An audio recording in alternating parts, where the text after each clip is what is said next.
Hey Doc, it's me, Mark Wahlberg. Make sure you like and subscribe to 814 Projects. Thank you. I'm 814 Projects, and this is Sway Bar End Links 2013 Honda Fit. I'm just a backyard hack. I'm not a pro mechanic, so I just want to state that for the record. If you want to see a professional mechanic in action, go watch Eric the Car Guy or Ford Boss Me or South Main Auto channel. The guy that talks like this, that's got Big Nasty and Vic. I just figured that I could give a few helpful tips, because if an idiot like myself can get this job done with no problem, then most DIYers out there are going to be able to do this task too. Alright, so to start it off, I see a lot of guys in YouTube videos cutting these end links off from the back.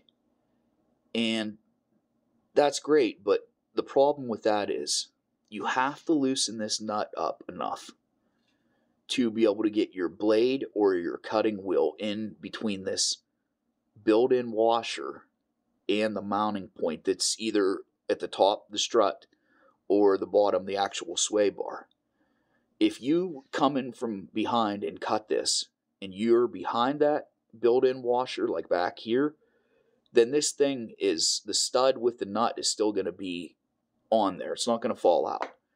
So after thinking about it and seeing this, and I may be wrong, but I would take a Dremel tool and come in from the front, and I would cut right through this nut here.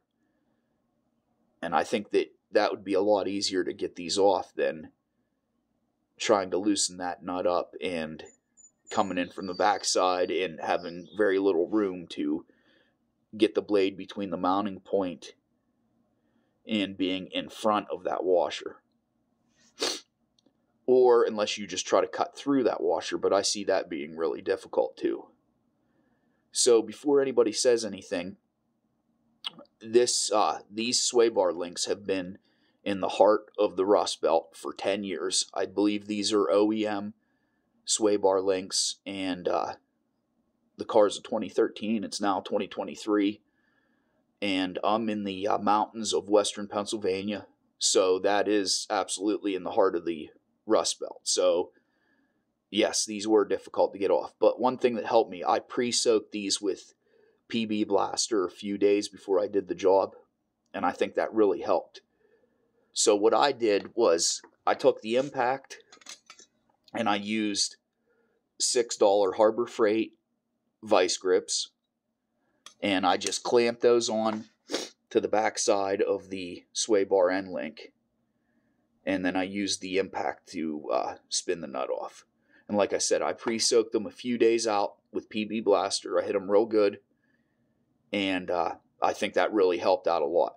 And if you're in the heart of the Rust Belt, which a lot of you guys are that are going to be watching this, then you definitely want to hit that with some type of penetrating fluid. So, and you can either, I've used both types of vice grips, and they're both Harbor Freight, so you don't need, you know, $600 Snap-on or Mac Tools vice grips to do this. You can either use the regular vice grip or the, whatever you call these, the needle nose or straight jaw vice grips. So those are just some helpful tips. I hope that helps you guys out.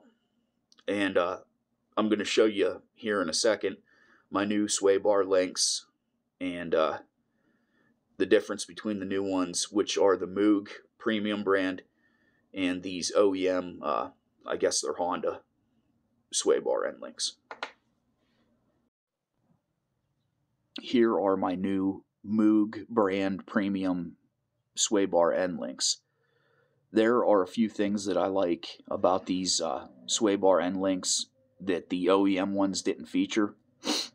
Number one, there are wrench flats on the back side of these where you can fit a combination wrench to hold that back side while you spin the nut off. And also, there are grease zerk fittings at the top and bottom, and I think they recommend like once a year for you to add some grease to these to prolong the life of them.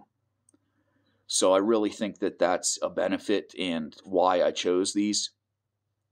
I'll attach a picture of the these particular Moog sway bar end links with the model number and everything, or part number, so that way if anybody else has a 2013 or 2009 through 14 Honda Fit, they can get those.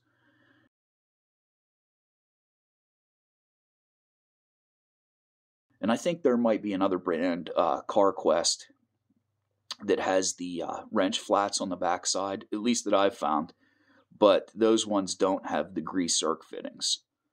So, and if you know anything about changing struts or whatever, you have to unhook the top of the sway bar end link to be able to remove the strut if that ever needs to be done.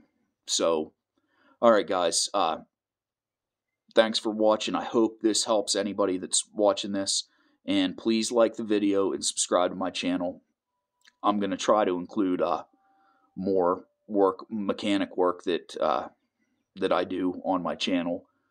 Again, I'm not a professional, but I think if somebody like me can do it, then any DIYer can do it. And I think that helps give people a lot of confidence. So again, thanks for watching. Please subscribe to my channel and like the video.